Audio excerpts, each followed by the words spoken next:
All right, before I should start, I feel like I should say that I'm definitely not wearing those jean shorts under my gown right now.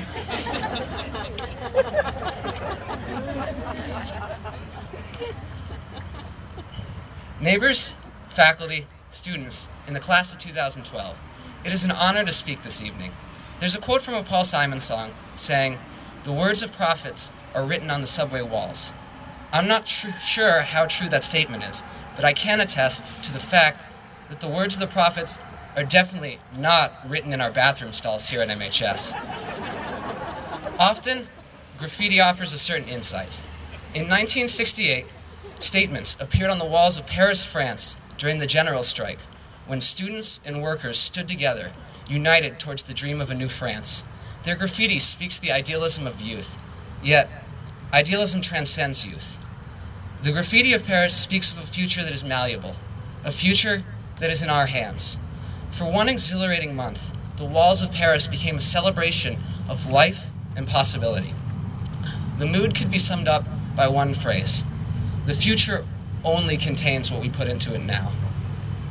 Action must not be a reaction, but a creation, was also written on the cobblestones of Paris. There's an old proverb saying, "May you live in interesting times."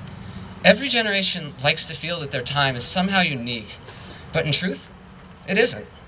We presently live in a time of economic uncertainty, a time where intolerance and bigotry dictate policy, and a time where cynicism is the coin of the realm. Sure, this all seems bad. Hell, it is pretty bad. But is it different? No. Looking back at 1968, when this French graffiti was written, we were a country uncertain of its future, filled with women and African Americans actively fighting for equal rights, struggling through an election marred with great sadness due to the assassinations of the Reverend Martin Luther King and Bobby Kennedy. Things seemed bad, but we got through them. Why? Idealism. People of all ages were committed to the idea of creating a better America, and they worked towards that. An unpopular war was ended, and discrimination began to be addressed. That's no different than what's happening today. We now see people of all ages committed to the ideals of economic justice and the dignity of marriage for all, regardless of sexual orientation. Not only in Vermont, but in all corners of our nation. Near the Eiffel Tower was spray painted, "No forbidding allowed." In life, we will always encounter walls. That's a fact. There will be people or institutions that seek to hinder us.